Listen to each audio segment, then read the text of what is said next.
Good afternoon, everybody, and welcome back to another installment of Scott's Selections here for Thursday, August 29th. Before we get into today's play of the day, we'll quickly recap what happened yesterday. We picked up another winner in baseball on the Cleveland Indians -1.5. The number we got was -115 at Heritage. It ended up closing roughly -155, so we got in there nice and early on the overnight baseball lines. Definitely a bigger sweat than I hoped. Zimmerman pitched well. Savale pitched well as also. And then Detroit's bullpen came in like we thought, and they completely blew the game up as they gave up a home run to Lindor in the eighth, a home run to Kipnis in the ninth, and then Terry Francona did us a solid and did not put Brad Hand into the game as Perez was able to shut down the Tigers in the ninth as they ended up winning by a score of 4-2. So we got another winner in baseball yesterday, but now that it is Thursday, you know what that means. It is officially time for college football. I know that you had two games this past weekend in the FBS with week 0 between Arizona and Hawaii, as well as Miami and Florida. But now week 1 has officially started in college football. It is that time of the year again. Get excited. And we are looking forward to handicapping some games for you in college football.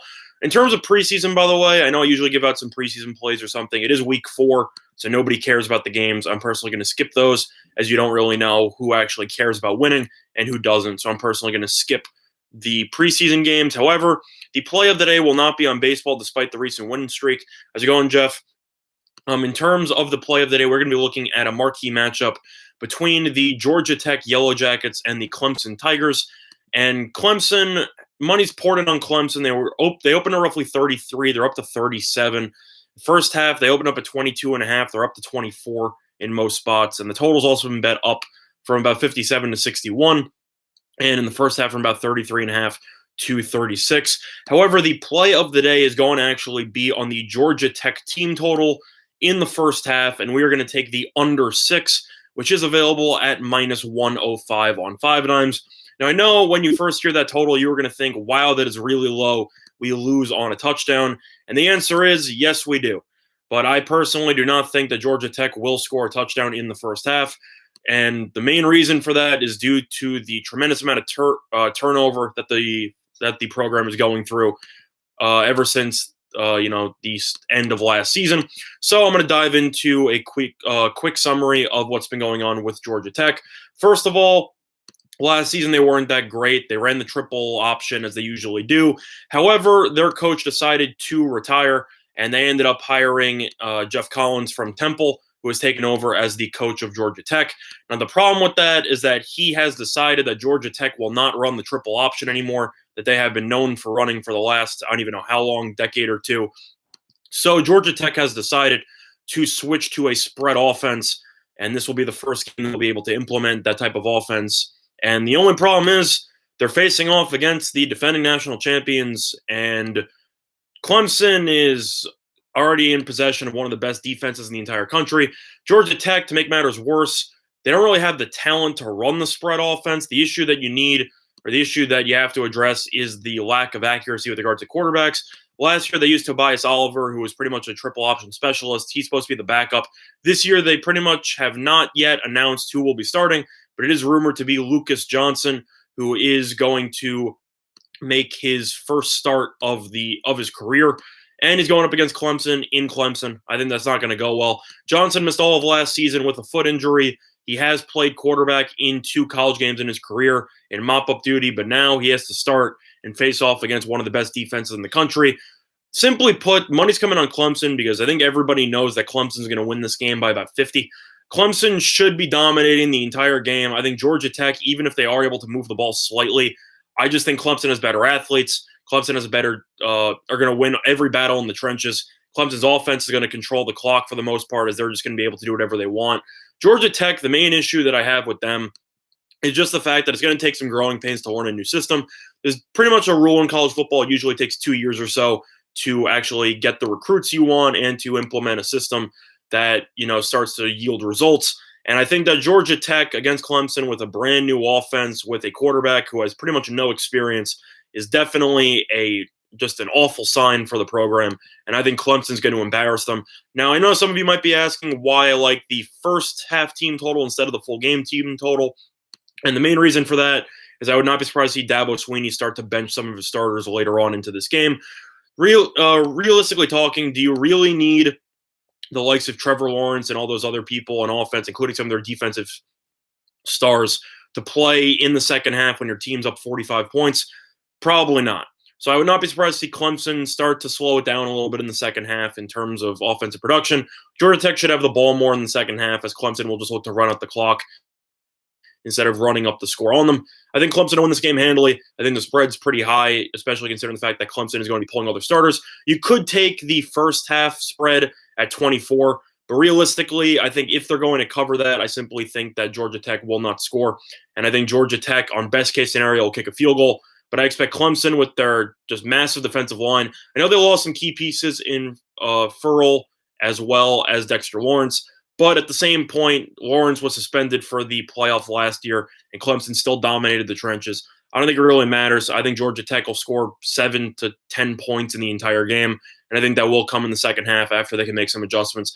But going into Clemson with a brand new offense and an inexperienced quarterback, I think is going to be a serious problem for them. And for me, the play of the day will be on Georgia Tech in the first half, under 6 points on the team total, which is available at minus 105 on 5-dimes. Now to dive into the rest of the card. I don't really have many thoughts on the other games today in college football. I'd lean to the under. Oh, actually, let me just look at this to make sure. First things first, I will lean to the over in the I'm sorry, I just lost my place for a second. Sorry, bear with me. I'll lean to the over 57 between Texas State and Texas A&M. A&M with Jimbo Fisher has had another year that they are looking to make some noise in the SEC. Texas State has been terrible for the last couple of years. However, they did change head coaches, and they ended up adopting a head coach who plays a much faster style of offense.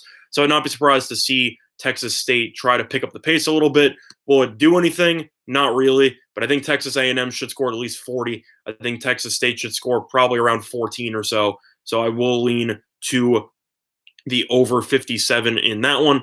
Other than that, though, looking around, lean to the I'm going to lean to BYU, actually, plus the 7 here. I liked Utah earlier in the week when they were at 4.5, but now it's at roughly 7. I think that's a little bit too many points for BYU. It is the Holy War. It's a big rivalry between Utah and BYU. And BYU now has an actual capable quarterback in Wilson, who I think should be able to play well after he showed significant strides last year, taking the job halfway through from Tanner Mangan. Overall, Utah still has a solid team. They still have Zach Moss back, but this team isn't built to blow any other team out. They like to run the ball. They like to control the time possession. Their defense is physical. So is BYU's, though, and I think BYU will be an underrated team this year. In terms of the actual game itself, I think Utah will sneak away with the win, but I definitely think in BYU for a rivalry game, and now that they have a quarterback who is actually capable of moving the team down the field, they're both going to try to play extremely physically. I think Utah will win this game by 4 points. Lean to BYU at home on a lean on that one. Other than that, looking at the rest of the card today, not really a big fan of any other matchup here. Not really the greatest card in terms of college football. There are a couple of matchups that, it's a good start to the season. Clemson's going to embarrass their opponent. Texas A&M's going to embarrass their opponent. I think Utah's in for a dogfight. Other than that, though, not really much else to talk about in terms of college football. So I'll go into the baseball card, as baseball's been pretty kind to us over the last couple of days. First things first, lean to the Reds minus 1.5 today. That game's going to be first pitch is going to be roughly 7:10. Alex Wood, he has not been amazing so far this season. However, he's been decent enough overall. Duger is still a relative unknown. Miami's gotten embarrassed this entire series by the Reds, and the Reds are going to be going for the sweep here on Thursday. I'll lean to Cincinnati. I think Cincinnati has the better offense. They have the better pitching staff, and I definitely think that they have a starting pitching advantage with Wood versus Duggar here. So lean to the Reds minus 1.5 there. Other than that, looking at the rest of the card, lean to the Giants here with Rodriguez versus Paddock. Paddock did not pitch well at all against the Red Sox in his last start. He got shelled. Rodriguez, I do think, is still underrated. And the Giants, even though they have struggled a little bit over the last couple of weeks, they are still in the wild card contention. while San Diego has absolutely nothing to play for, especially since Tatis has been shut down for the rest of the season. So on that, I'll lean to the Giants in that game. Other than that, though, not really anything else on the leans. But quick reminder of today's play of the day. It will be on Georgia Tech in the first half, under 6 points on the team total, which is available at minus 105 on 5 dimes. And that game will have kickoff at roughly 8 o'clock p.m. Eastern time. Other than that, though, quick reminder of our sponsor, PointsBet, All-In Sportsbook in New Jersey. A couple of great deals for you, up to 2 risk-free bets up to $1,000. So if you end up betting on college football, tennis, anything, and you end up losing, you simply get your money back. Quick announcement, though, before we conclude today's video. I will be doing a crossover type of show with Scott Steen from Winners and Winers sometime tomorrow, where we will be talking about some college football and some of the games we're looking forward to betting on this weekend. So stay tuned for that one. Other than that, though, that's going to do for this installment of Scott's Selections here for Thursday, August 29th. Good luck to all of you and your respective bets today. Bye, everyone.